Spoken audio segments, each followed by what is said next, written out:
ചേട്ടാ അപ്പുറത്തെ ശശിയുടെ പറമ്പിലെ കായ്ക്കൊല പഴുത്തു. അത് പഴുത്താ? അത് പഴുത്തു. നമുക്കപ്പോഴേ ഉപ്മാവ് ഉണ്ടാക്കാം. ചേട്ടൻ പോയിട്ടേ റവ മാത്രം വാങ്ങിച്ചോ. പോയി വന്നിട്ടേ നമുക്ക് ആ കൊലയിന്ന് 4 ഉരിയാ കിളി കൊത്തിയതാന്ന് വിചാരിച്ചോളും. വേഗം വരില്ലേ, ഞാൻ അടുപ്പത്ത് വെള്ളം വെച്ചിട്ടുണ്ട്. റോസ്റ്റഡ് അല്ലേ? റോസ്റ്റഡാ. നോക്കിയതല്ലേ? സബോള പറയാൻ മറന്നു. സബോള. കടുക് മറന്നു. കടുക്. കടുക്. ഇനി എന്താ? കറിവേപ്പില മറന്നു. കറിവേപ്പില ഇല്ലാണ്ട് ഉണ്ടാക്കി കൂടെ? കറിവേപ്പില ഇടണം. കറിവേപ്പില ഇട്ടാൽ ആ ഉപ്മാവിന്റെ മണം ഇങ്ങനെ വരുള്ളൂ. പഴം കൂട്ടി അടിക്കണ്ടേ?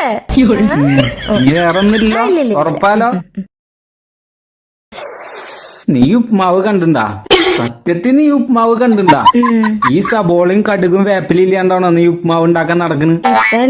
ഈ ഒരു കാര്യം ചെയ്യ്, വീട്ടിൽ എന്തൊക്കെ ഉണ്ട് ഇല്ലാന്ന്